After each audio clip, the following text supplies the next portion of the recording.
fallout, smoke, women crying for their sons because their sons are not, Romans killing riotous groups that are rising up. Free Judea, free our people, autonomy for Israel. You had Herod, an Edomite, and his dynasty. Herod's ruling, killing any potential threat, any potential Messiah. Then you had the Pharisees and the Sadducees, that we learn from Josephus are not Jews by birth. No. Brothers and sisters, they are there. We are not lost. We are scattered. We are original Hebrew. Let's go! All praises be to the Most High God. Yeah, I say it. I was opportune to meet my grandparents, whom from childhood had always made us to understand that we are one of the lost tribes of Israel. Okay. So from my grandmother. Right. Now look at these. Yeah, I'm telling you, I gotta show y'all. A picture speaks 1,000 words. Just look for yourself. And this is the creme de la creme. All praises be to the Most High, y'all. Everything we've been through, y'all, the Most High is going to retribute it on all the nations that have had a hand in the oppression of his apple, the apple of his eye, his chosen people, his beloved, his fervent lover, his only begotten. They're going to have their part in the lake of fire. You see them tormented by some kind of creature. I don't even know what that even is, y'all. Judgment in chains. He that led into captivity shall go into captivity. All praise to the Most High, y'all.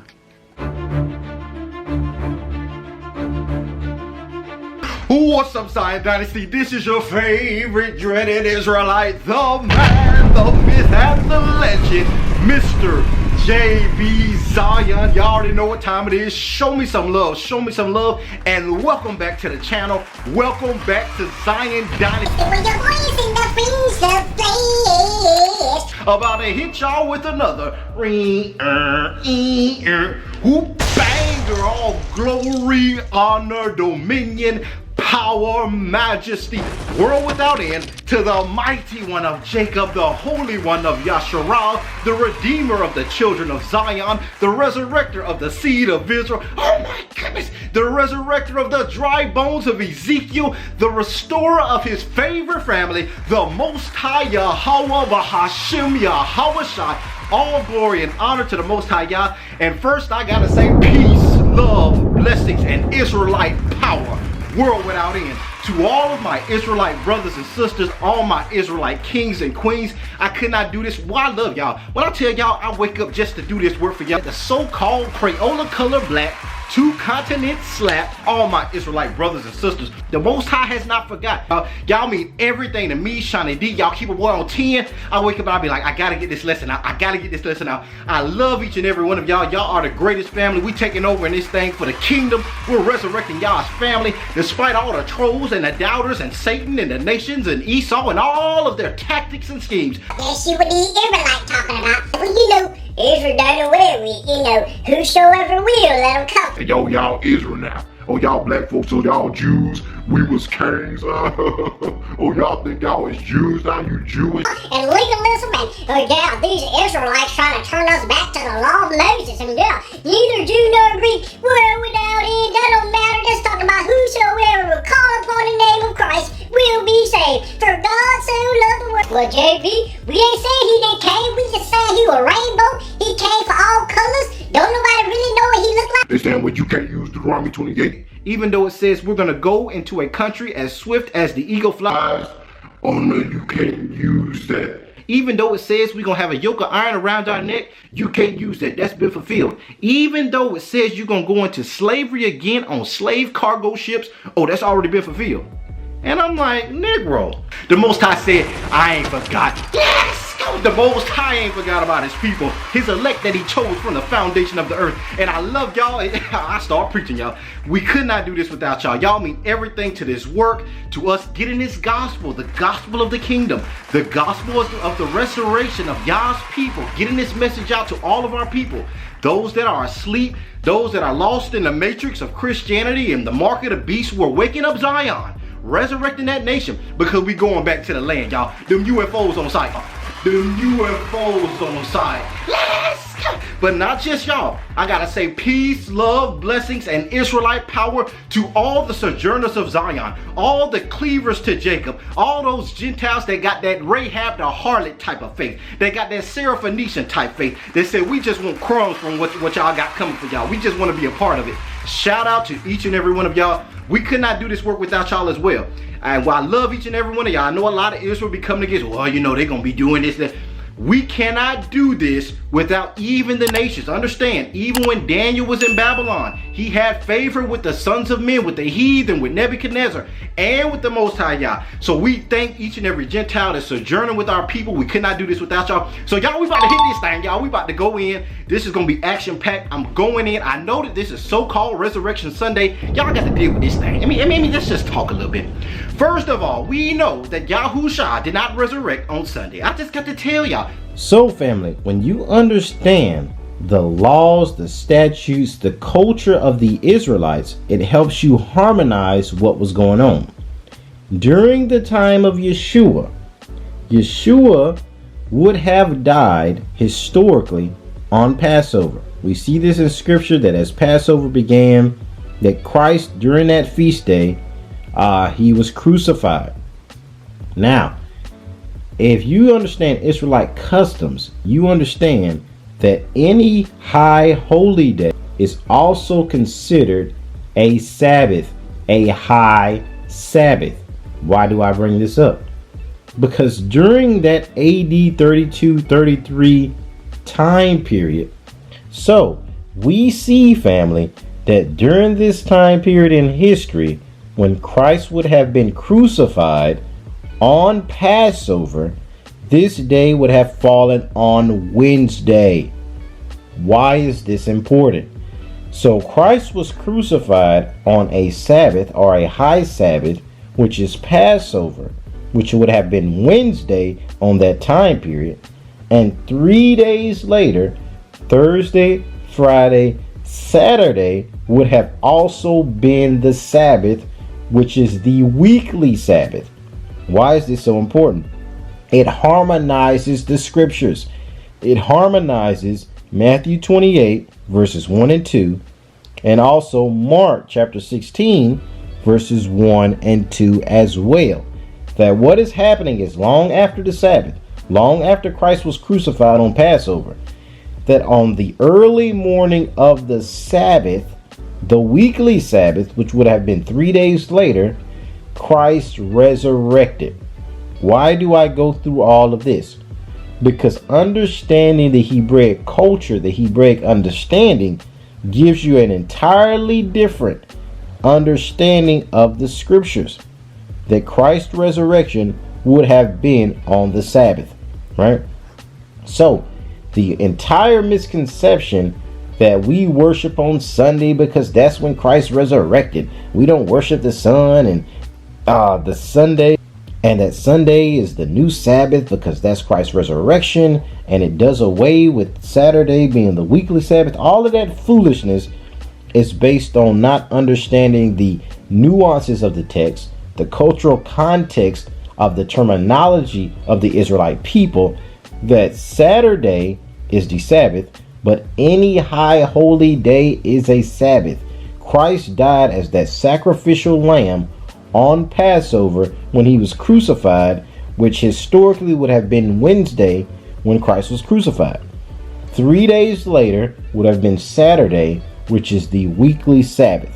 Now I know that's really deep, you guys, but I had to go through that just to show you how the Sefer harmonizes the scriptures based on the Israeli understanding, the Hebrew, the Greek, and that kind of thing.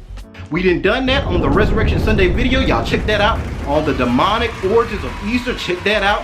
On our holidays versus holy days video, I've been letting y'all know a lot of these tenets come from this westernized, Romanized, Mark of the Beast, Tower of Babel, universal Catholic faith that is not the Most High, but is the Gentile rulership, their tool of Christianity under a guise of a white Jesus, of whom never existed, right? All of these doctrinal tenets of Christianity are in opposition to the biblical narrative, the historical Yahweh Shai. So y'all, we've been dealing with this thing, and I know a lot of y'all have family members, friends that are celebrating, got Easter egg hunts and Easter baskets. and bunny rabbits laying eggs and all this madness. But I want to encourage Zion, all those that ain't lost in that madness, right? All of those that are cleaving to Yah's truth over tradition, truth over the lies and the deception. All of y'all, the Most High is letting you know your labor is not in vain. Everything that you going through is not even to be compared with the glory that is to be revealed. Yes! When the Most High Yah establishes that kingdom, well, we gonna forget all of the woes, all of the stress, and all of this. Man, I feel like I'm alone. Shout out to every Israelite under the sound of my voice that are walking this walk, that are talking this talk, that are keeping the Most High statutes, that are rehearsing the righteous acts. I know it gets hard. I speak from personal experience. The nations will say all manner of evil against you for pleasing your Father. But just know, He writing everything down. He got angels that got crowns, they got gold, they got the wealth of the riches laid, the wealth of the nations laid up for His people, Zion. So stay encouraged, family. And we're about to go into it on this one, y'all. So now, family, before we go on, I'm going to put that Cash App up. Also, I'm going to put that P.O. Box up. If you guys want to donate to this work, I love you all so much. Y'all have been donating. Y'all have been encouraging. Y'all have been sending emails. Y'all have been sending and links to different informational tenets. Y'all are just doing it all. And we could not do this work without each and every one of y'all. I'm going to put that Cash App up if y'all want to donate. So, family, we're going to hit the ball rolling. So, on the last couple of videos, y'all, we have been examining the false prophetic system of Christianity. Now, we've connected the matrix, the false prophet of the book of Revelation, to this strong delusion. Understand, that is the Christian faith. Now, we went into how a deep mystery I showed you guys going back to the book of Genesis, where we see that the tree of the knowledge of good and evil was, in fact, a evil tree. Now this gets kind of deep. Y'all stay with me and y'all check out those previous videos. But basically, Yahushua in the New Testament in the book of Matthew chapter 7 said that a good tree cannot bear forth evil fruit. So when you have a tree, y'all see where I'm going, that has the knowledge of good and evil, the entire tree is evil. Why do I bring that example up? Because that parable gives us the idea or the understanding of false prophets, false truths, and deception. This is the basic blueprint for how deception gets down. Deception operates by taking truth and watering it down. The Most High already told us that a little leaven leavens the entire lump. The Most High, our Yah, is all about separation. Now, that's going to hint into what we're going to talk about with the Tower of Babel. Anything that takes a little truth and mixes a little falsehood is the devil that the Bible speaks of. We connected this with the Antichrist spirit, which is the opposite of the historical Yahushua. Any spirit, I tell y'all, any spirit. Wait a second. He had hair like the pure wool, arms and feet the color of brass.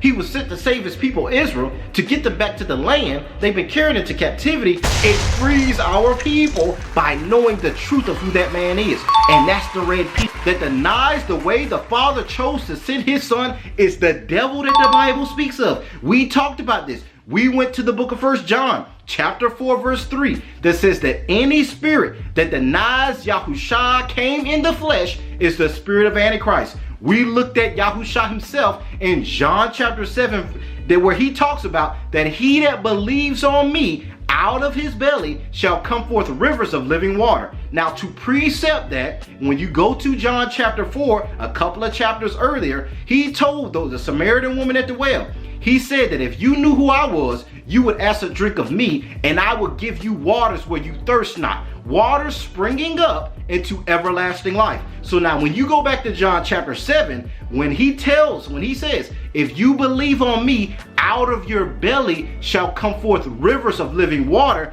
this is talking about everlasting life.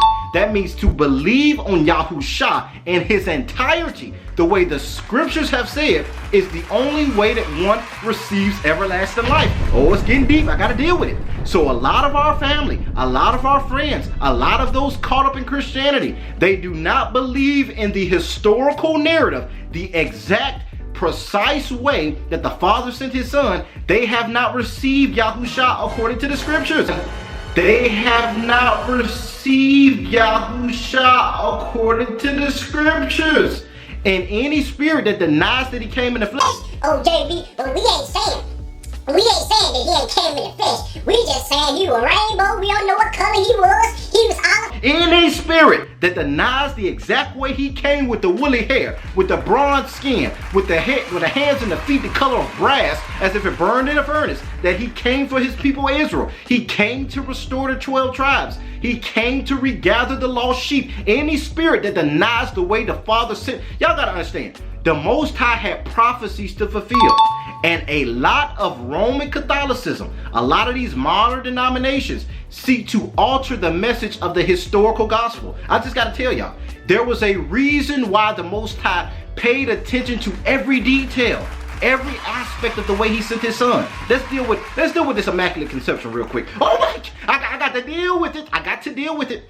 These tenets are not historically, are not biblically accurate. Y'all hear what I'm saying? Understand, the Immaculate Conception is the idea that when Mary gave birth to Yahusha, that all of her sins were wiped away in that process, which made her free from sin to give birth to the man-child, making him not born in sin. See, the Roman Catholics and Constantine had to justify every aspect to make it a clean sweep. So they said, okay, well, if Christ was born immaculate, we had to make Mary without sin for him to not be born in sin, to make him this divine deity. I know this is rough, y'all. I'm gonna do a separate video on the Immaculate Conception. The virgin birth is the fact that, or the idea that Yahusha was born of a virgin, that there was no human sperm involved. Now, all of these tenets of Roman Catholicism, all of these tenets of the Council of Nicaea sought to portray Christ in a Zeus, Herculean, Greco-Roman air, right? To be able to colonize or conquer the entire earth with a revived Roman Empire. Now, before I go deep into that, I'm gonna show y'all a clip going back to our Council of Nicaea video, where it's gonna show you that this guy is breaking it down, that the Council of Nicaea was just a way for Constantine to revive Rome. Let's check that out. The First Council of Nicaea is one of the most significant events in the history of the Christian Church, and it would affect European history for years to come. This is the messed up truth of the Council of Nicaea. The Council of Nicaea was the first ecumenical council of the Christian Church. What this means is that bishops from the entire known world of Christianity came together for the first time to discuss major issues affecting the faith. At this point in history, the Christian world consisted mostly of Southern Europe, Northern Africa, and the Middle East. Still, that's a lot of bearded dudes in pointy hats. The council was convened in 325 CE by Emperor Constantine the Great, generally regarded as the first Christian Roman emperor. He held the council in the ancient city of Nicaea. While not literally every bishop in the world was actually present, tradition holds that 318 attended, largely representing the eastern portion of the church. Notably absent was Pope Sylvester I, who did at least send a few representatives on his behalf. Constantine called the council together in order to address issues of division within the church. He hoped to reestablish peace religiously, as he had just done politically by defeating his imperial rival Licinius. While the Arian controversy was the major issue addressed by the First Council of Nicaea, it wasn't the only one. Believe it or not, another big topic discussed by the bishops was determining when Easter took place. At face value, this might seem like a silly topic, but do you know what date Easter is next year? Can you name it without Googling it? You can't. You can't, liar. In the beginning of the faith, the date of Easter had been tied to the Jewish observance of Passover.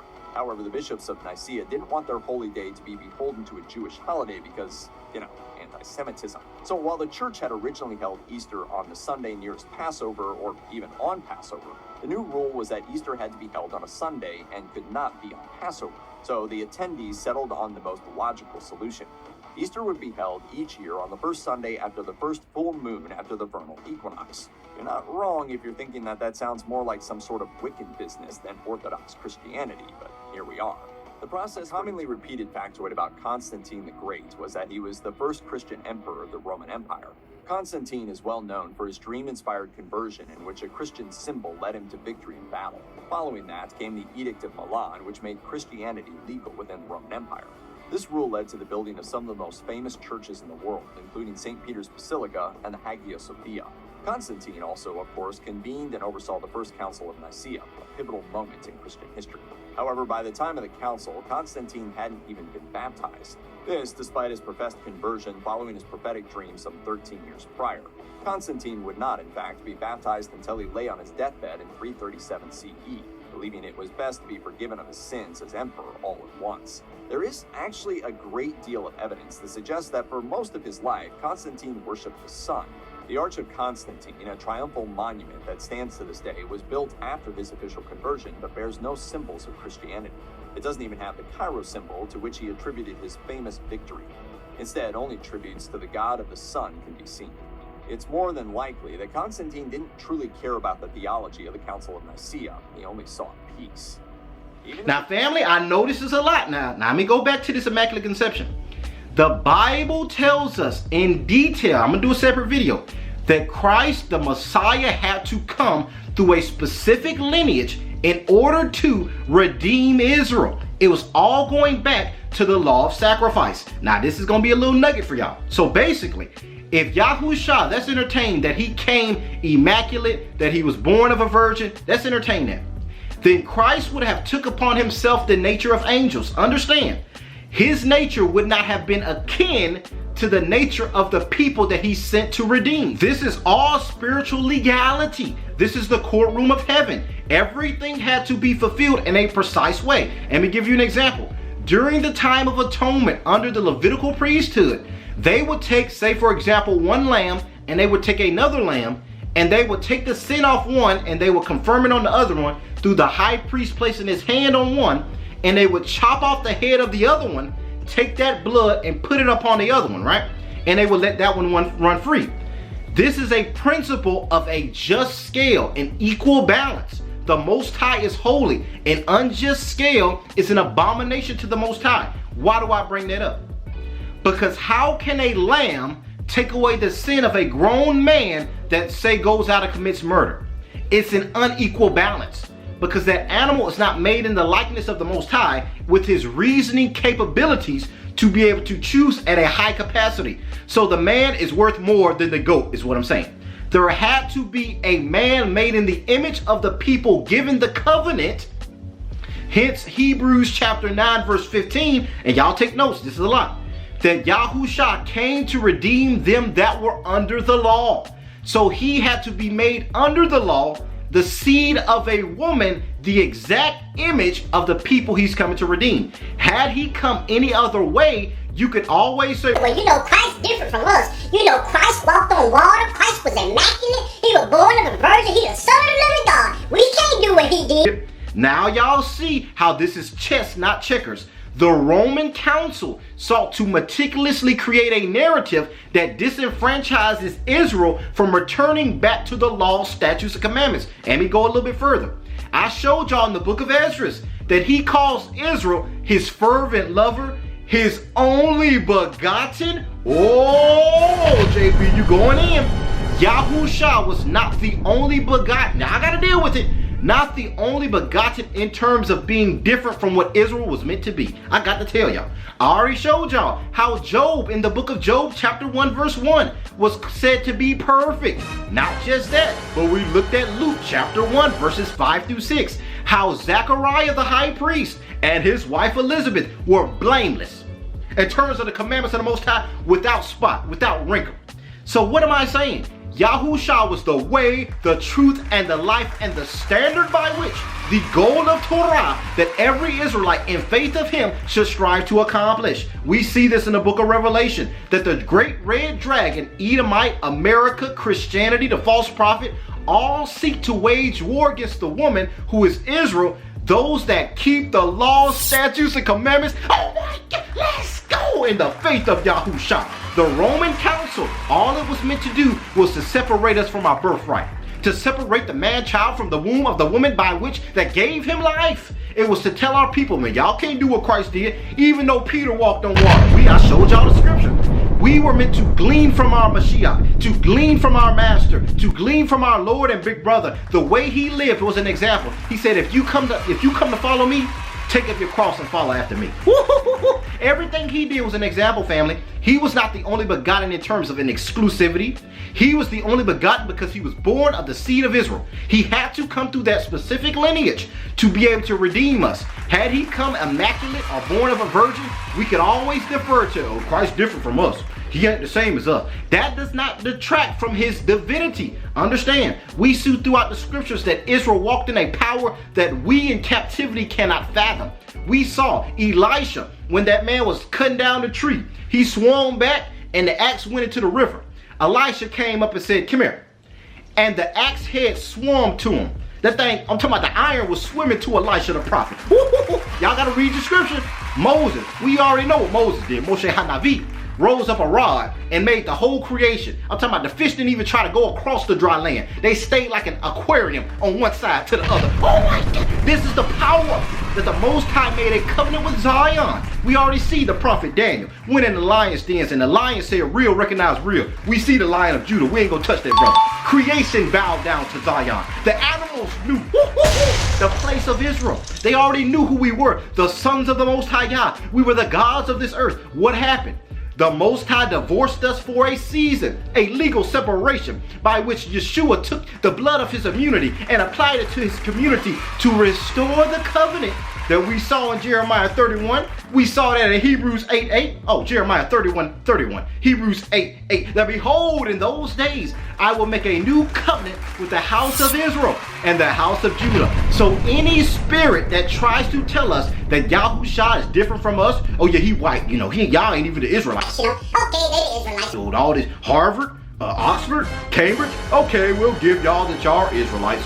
But your culture doesn't matter. Christ did away with the law. We saw through the Sefer in Romans chapter 10, verse 4, that Hamashiach is the fulfillment or the goal of the Torah that all of us should strive for unto righteousness. We see that the New King James Version seek to change this meaning to mean that it was the end of it, that Christ came to end or abolish the law. We saw in Matthew 5:17 that Yahusha, the red letter man himself, came in the building and said, hold up, Red.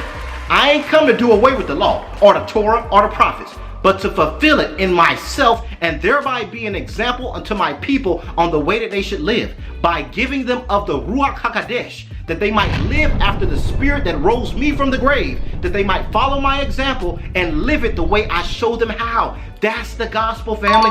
It is a family restoration. The Bible was never meant to be a tool of domination. Understand, the Council of Nicaea was all about Rome being an empire. We're going to take this book. We like their culture. Yeah, we can use this to conquer every tribe and take their gold and take their oil and the rubidium and go everywhere and conquer.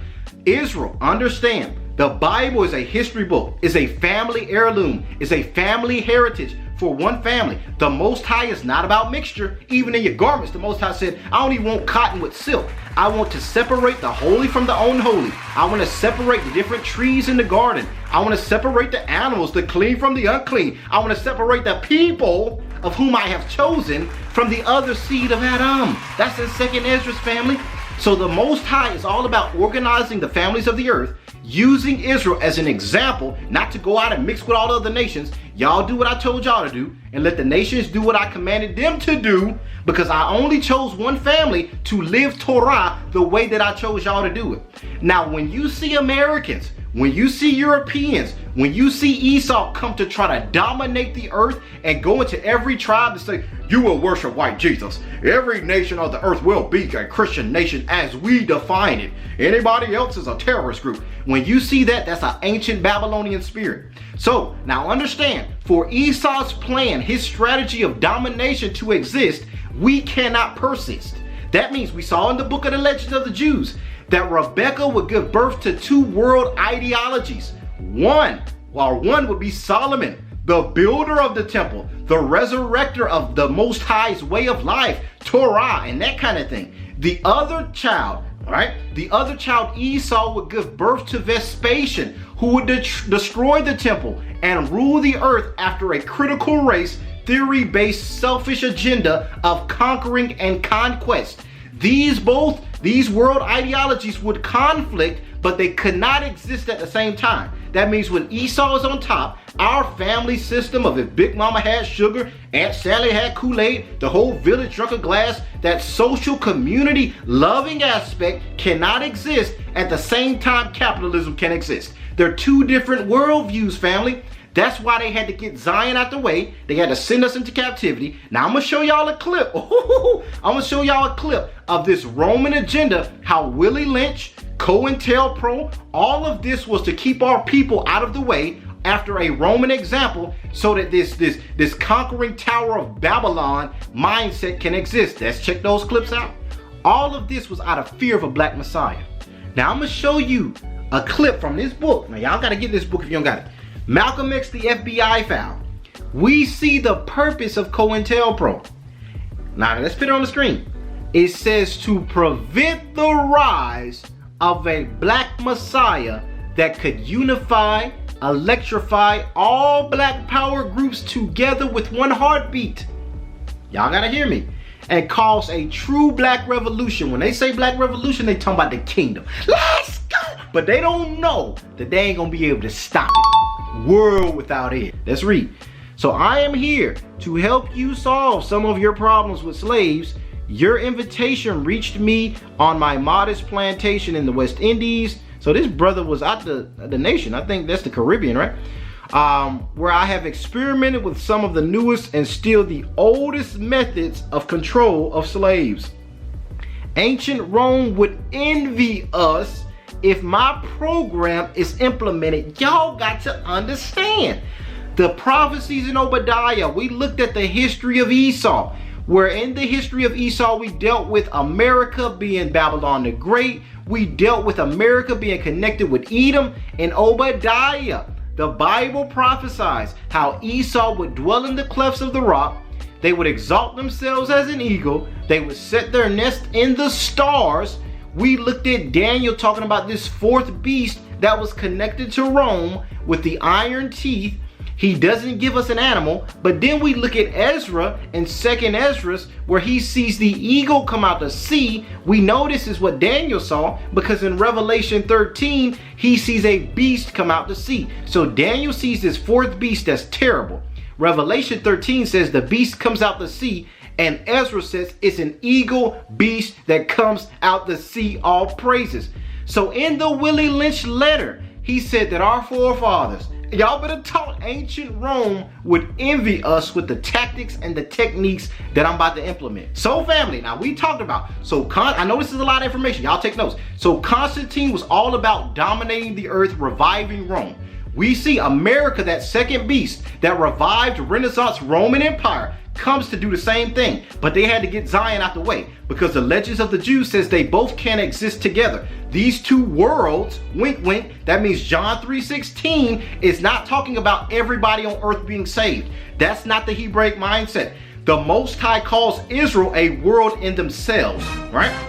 The way we live, our culture, our idea of loving all and loving each other after one family, that is a different mindset from Esau.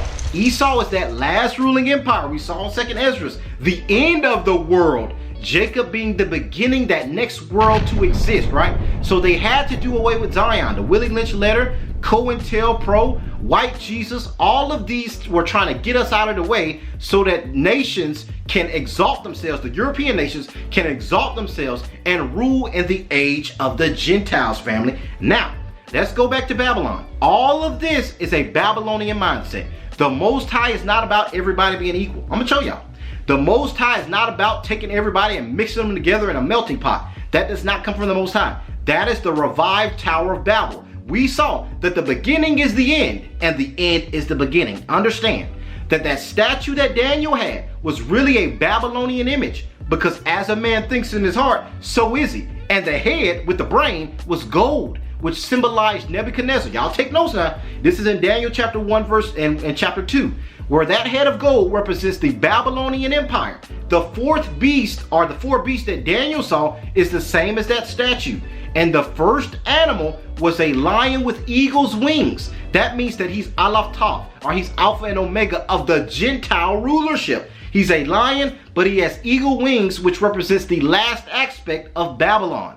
So America and all these white European nations are actually the last component of the Gentile or Babylonian mindset before Yahushua returns, destroys the nations, and raises up Zion, restores the 12 tribes, takes us back to the land to rule world without end. All praises be to the Most High Yah. So now, family, we're going to go into the history of the Tower of Babel, or Tower of Babylon, to show y'all that there is nothing new under the sun, and everything that America is doing has already been. That which is that which was. And that which is going to be has already been. Y'all gotta understand, the Bible is about a cycle, right? So we're gonna see today's Babylon and how the Most High is not about going and conquering everybody, even under a Christian ideology, because we know Christianity is a little leaven, that a white Jesus never existed. It is the great deception, family. We see that Paul says in 2 Thessalonians that because they don't love the truth, I'm gonna send them a strong delusion. Just like that serpent that came in the garden to tell them that, well, you know, the Most High don't want y'all to be like him, right? Took a little truth, the knowledge of good, and took a little falsehood, the knowledge of evil, which was deception. Paul said that the Father was going to send everybody deception, which is Christianity, because they don't love the truth. So let's check out, family, the Tower of Babel, the history of the Empire of Babylon. Let's look at it. So in Genesis chapter 11, we see the Tower of Babel's origin. Now we're going to begin at verse 1, and it says, "And the whole earth was of one language and of one speech.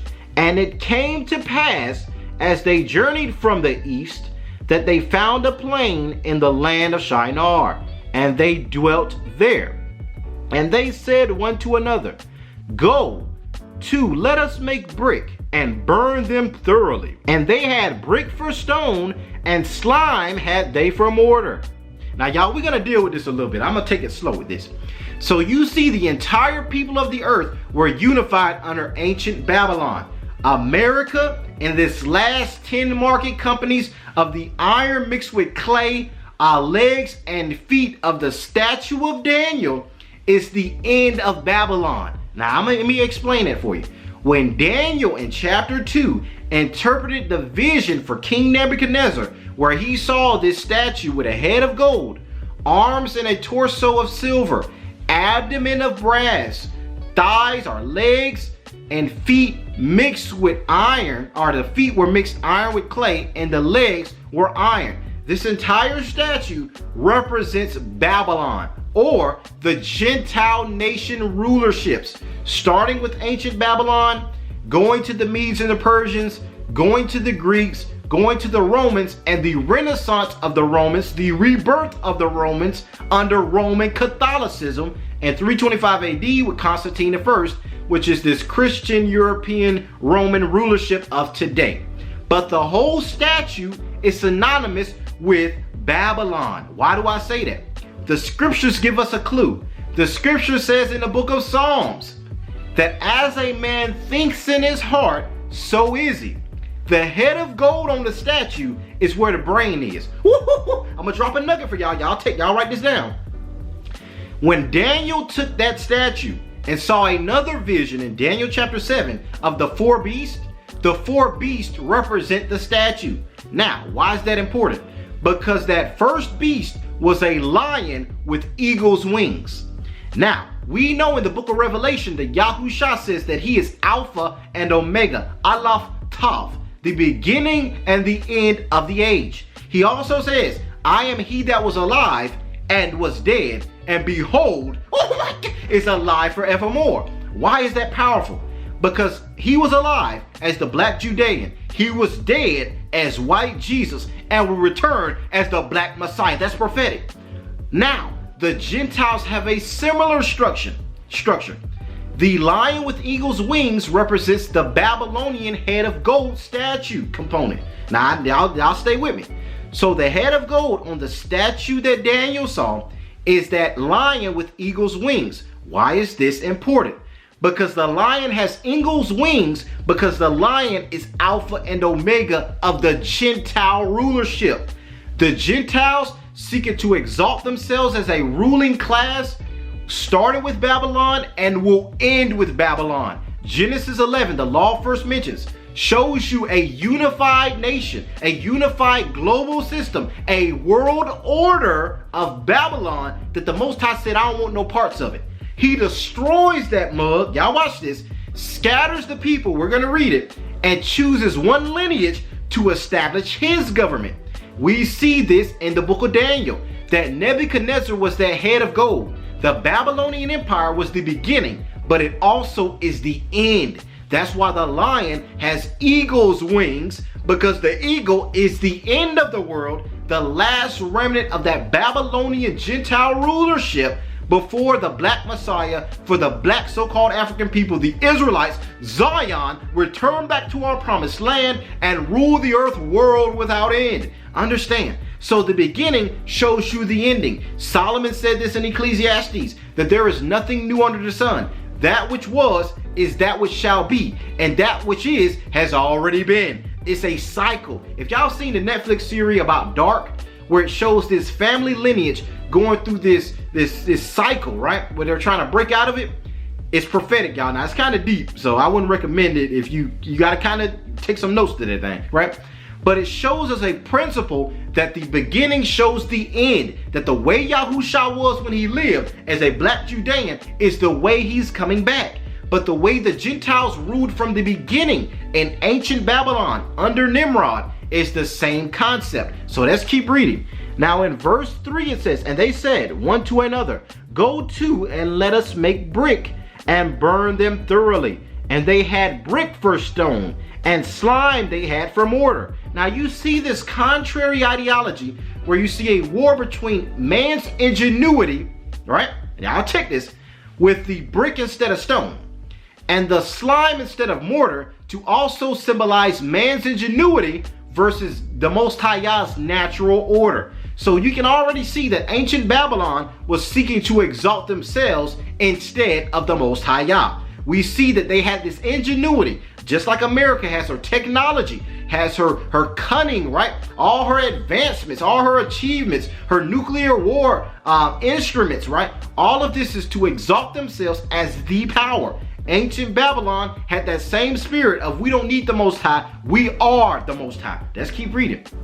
Or so they think. The Most High gonna bust their teeth in, but let's keep reading. So in verse 4 it says, and they said, go to, let us build us a city and a tower whose top may reach unto heaven, and let us make a name for ourselves, so that if the Most High scatter us, we gonna remember who we are. I'm telling y'all, the ingenuity of the nations to exalt themselves, boy, they bold, y'all. I'm telling y'all, they don't fear heaven. Let's keep reading.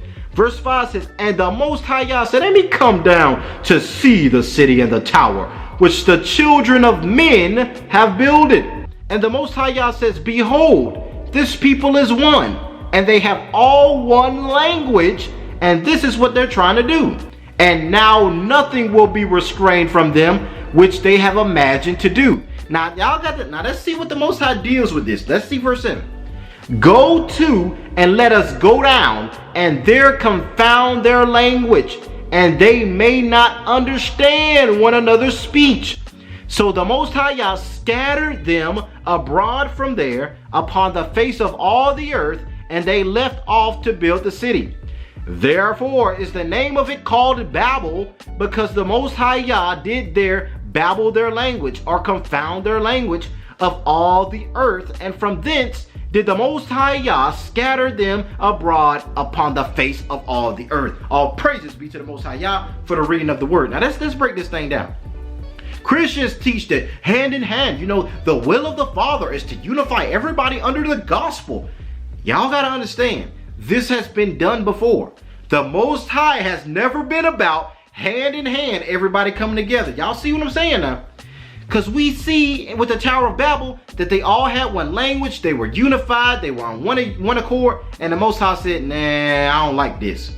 I'm gonna scatter them. Why did he do so? I've even seen Christians go to the New Testament and look at Acts with Peter on the day of Pentecost when it was fully come and the Most High pours out his spirit upon the Israelites.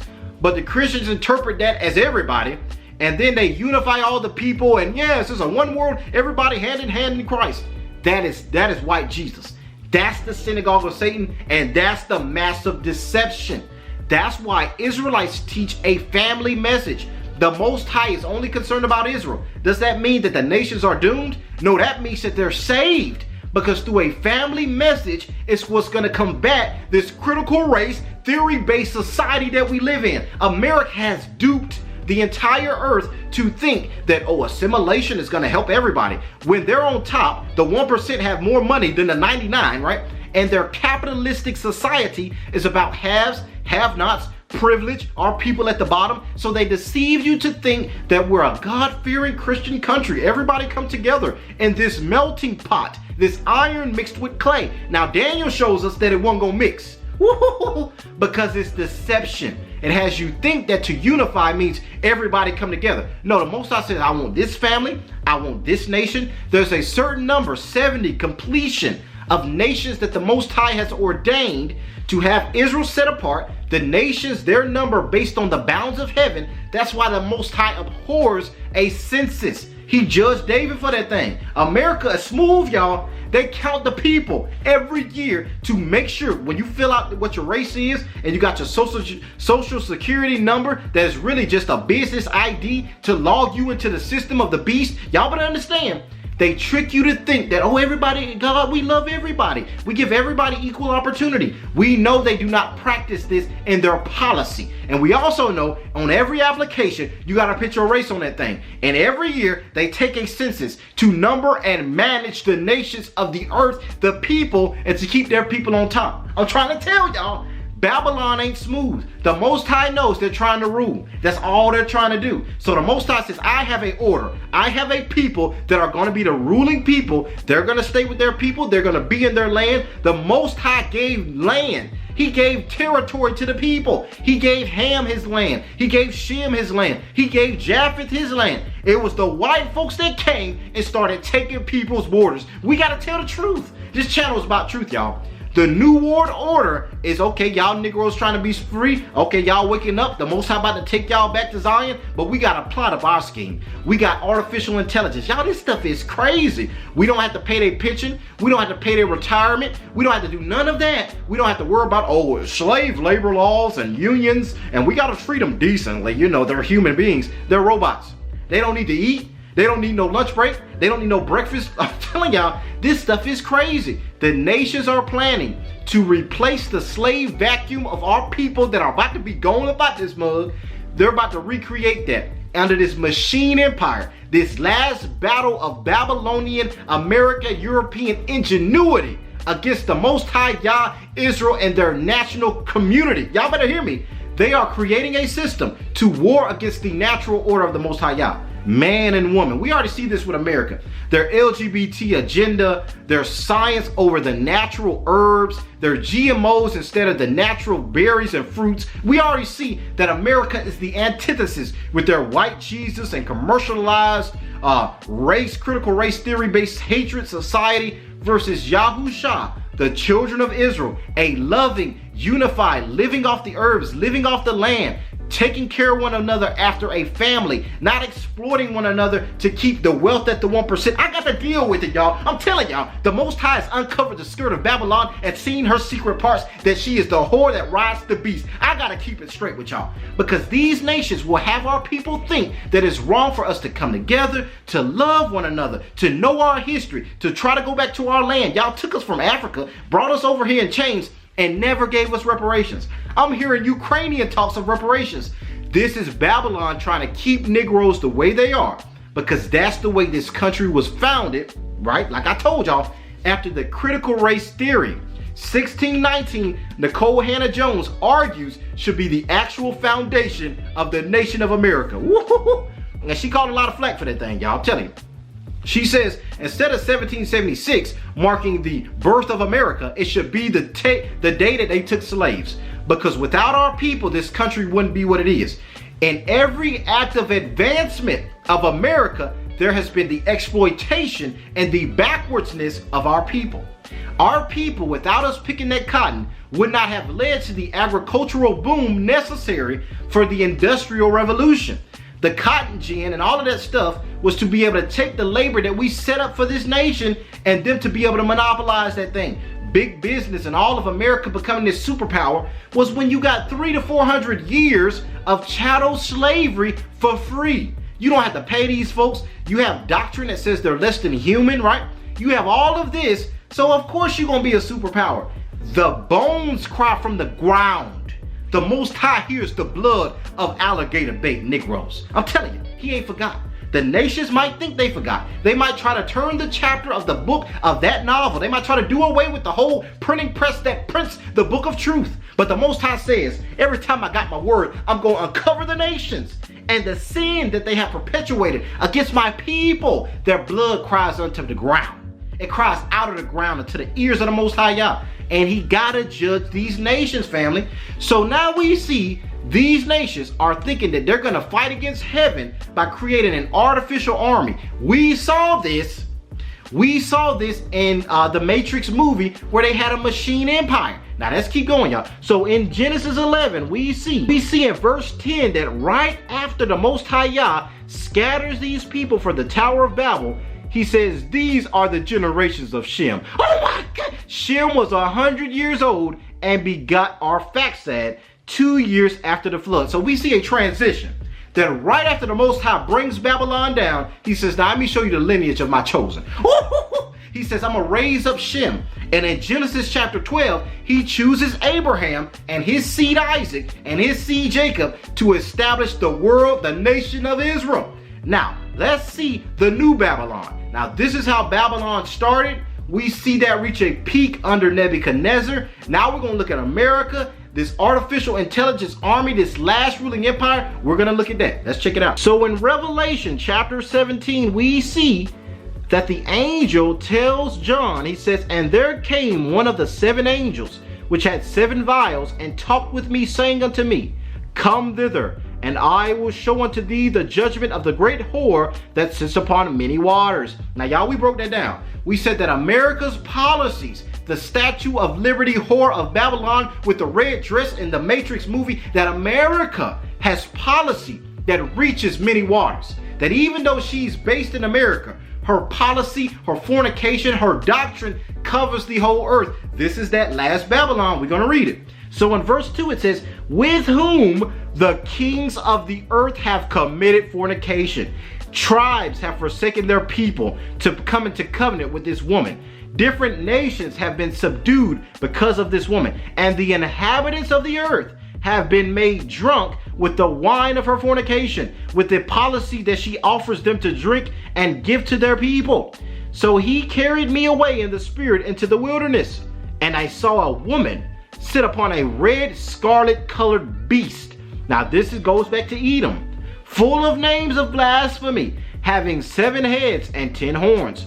And the woman was arrayed in purple and scarlet color, and decked with gold and precious stones. So she was clothed in the riches and the wealth of the nations, because she robbed and spoiled the nations. And she had the precious stones on her body, which symbolizes the children of Israel, having a golden cup in her hand, full of abominations and filthiness of her fornication. Verse 5, and upon her forehead was a name written, Mystery, Babylon the Great, the mother of harlots and abominations of the earth. Now let's keep going. Verse 6, and I saw the woman drunken with the blood of the saints and with the blood of the martyrs of Yeshua. So she's the ancient Rome and the new Rome in America that has oppressed the saints, the descendants of the saints, the children of Israel, the so-called Negroes. And when I saw her, I wondered with great admiration. Now y'all, we're gonna deal with it.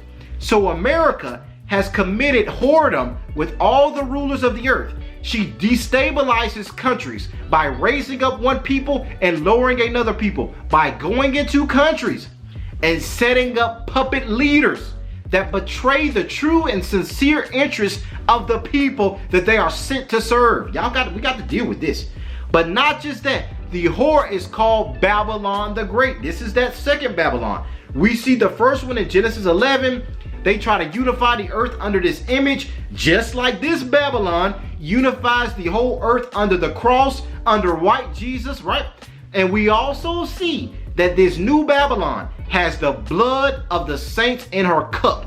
not just our people in America that have been killed and lynched and alligator bait and gunned down on the streets with no justice, but the ancient, our forefathers, the black Negro Judeans that lived historically in the land of Judea during the Roman occupation. So this harlot represents a revived Rome that gives credence or gives praise to the ancient Roman Empire. Y'all gotta see this. There is nothing new under the sun. The tactics of the first Babylon is this last Babylon. And this last Babylon is trying to do one last hurrah, a new world order of all this artificial mark of the chip beast vaccine mandate, creating a robotic people, and then straight out building AI robotic labor to replace having to give love and give wages and to give insurance and health care to the workers. I'm telling y'all, all of this stuff is the love of money being the root of all evil. I'm trying to tell y'all, the love that America and these nations have, the greed that they have, has led them to forsake y'all's people and us climbing up because our Father has not forgotten about us. Now they said, well, we got AI now. We got robots. This stuff blows my mind, y'all. So we see this whore. She makes merchandise off of the saints of the Most High. She makes merchandise off of the bloodshed of our people. She has policies that reach the four corners of the earth. She's made covenants and destabilized countries. Now let's look at Revelation chapter 18. So in the next chapter, in Revelation 18, we see the fall of Babylon, the fall of this ancient spirit that has existed from the dawn of man, and now is this woman, this whore of Babylon that has destabilized the earth. We see that she about to fall. Oh my God, all praises be to the Most High Yah. So in Revelation chapter 18, it says, and after these things I saw another angel come down from heaven, having great power, and the earth was lightened with his glory. And he cried mightily with a strong voice, saying, Babylon the Great is fallen, and is become the habitation of devils, and the hold of every foul spirit, and a cage of every unclean and hateful bird. For all the nations have drunk of the wine of the wrath of her fornication. So we see Babylon the Great, this last great ruling people, is compared to her, which is that woman we just read about. So which is connected to that beast that she rides. She leads NATO. She leads the red beast, the red European army of Edom, the Gentile rulership, the European Esau descendants that live in Japheth's borders. Y'all gotta talk to me. We see that the whole nations will be subdued under this woman, but that she gonna fall. Now let's watch this. Let's scroll down at the bottom of the chapter, and we're gonna see a hint about how she makes her money. And it's crazy, y'all. In verse 23 it says, and the light of a candle shall shine no more at all in thee. Oh my goodness, y'all. You know how that Statue of Liberty got the light, got the candle in his hand? Woo-hoo-hoo. And it's compared to a woman. And we see that the woman was going to be clothed in red. Now we see the Bible says the light of that candle is not going to shine no more. Woo-hoo. Let's keep reading. And the light of the Statue of Liberty, this whore of Babylon, of a candle shall shine no more at all in thee.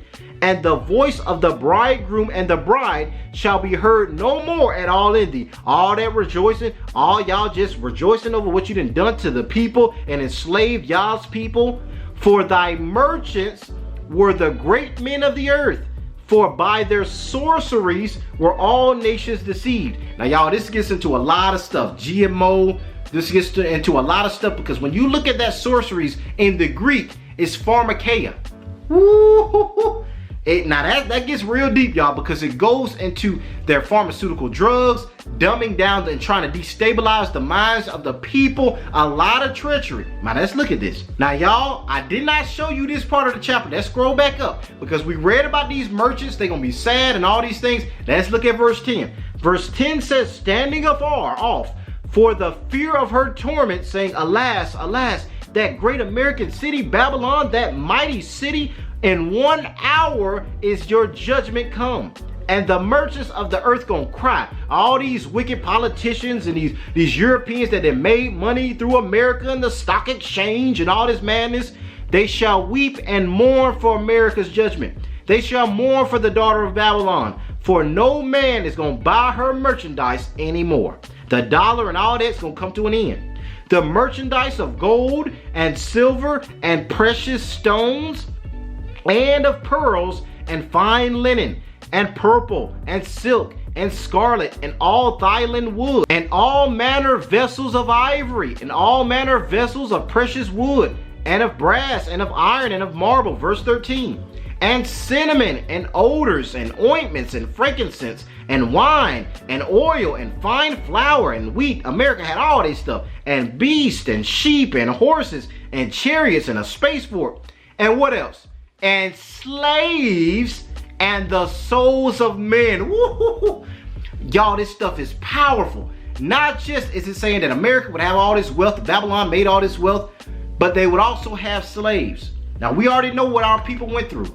But not just that, but the souls of men. So even when they thought they was free, bodily, their minds, their souls would still be enslaved for this system to make its money, for this system to be the superpower that it is. This is not new. We saw in Genesis 11 that the whole earth was unified. Now we know that that means that there was a ruling people, and there was a people that was actually building the Tower of Babel. So we see this unified effort to control all of humanity and to have our people at the bottom. But I got to tell y'all, the Most High is not going to let that be the end of the story. That in that same chapter, we see the Most High boom tomb the nations, and Zion, woo-hoo-hoo, we got next, the world without end. After the Most High destroys and shows these nations that they are nothing but the sons of men, and that he alone has created the heavens, his people, he gonna regather in the same hellholes that you have subjugated us in the lands of our captivities. He's gonna resurrect the bones that were meant to be for evil, destroyed. But the Most High says, I ain't gonna let that be the end of the story. I'm gonna resurrect my people, take them back to Zion, and use them as the remnant of humanity after humanity is judged and destroyed. Now y'all, that's a heavy statement. When the Most High returns, he's going to get us back to the land through his Messiah. Through his Messiah, he's going to unify us and get us back to Zion. And during that time, we're going to rule the nations for 1,000 years. But understand, after that 1,000 years is when we see the war of Gog and Magog fully take hold. The nation's going to rise up one last time, and the Most High is going to clean the floor of the chaff. He is going to judge these nations. And the dark part was, this should be happy for us, is the only people that's gonna be left is Zion. We are a holy lineage, y'all. And I see this thing through America becoming a battle against this artificial last remnant of America's science versus the last flesh and blood lineage of true humanity, which is gonna be y'all's people. That's why I tell all y'all Gentiles, you better cleave to Jacob, because we're gonna be the last remnant of humanity left when the Most High gets through judging these nations. That's heavy, y'all. I need y'all to process that. And there's a war against America's artificial ingenuity and the humanity, the flesh and blood, that original lineage. Y'all, our DNA is so holy that it goes all the way back to the beginning of time. That's why the Bible traces Abraham's lineage, because our people will be the last remnant of the world that was before the Most High uses us for the world to come. So y'all, it's a lot in it, and I'm gonna go into more detail on that in future videos also. So family, I hope you guys enjoyed it. I hope y'all took notes. These are a lot of precepts. Y'all write this stuff down. Just understand, Zion, that everything that America teaches is leavened doctrine. It's to make you think that, well, you can't just only love one people. You can't only love Israel. The Bible just can't be their history book. Even though the Father's all about his people being separate, that Bible belongs to our people. The covenant, the laws, the statutes, for us to be an example unto all nations. We are the Amazon warehouse of the nations by which the Torah, the way of life of the Most High, is shown to all nations through Israel being the chief CEO, the example to all the nations. So with that, family, I love y'all from the bottom of my heart. Peace, love, blessings, and black power. Y'all be blessed. Y'all be encouraged. You stand steadfast, O Zion. Guard our heritage and the faith of Yahushua. And just know that we got next. So peace, love, and blessings, family. I love you all from the bottom of my heart. I love you all with the love of the Messiah. Be blessed. Shalom. All praises.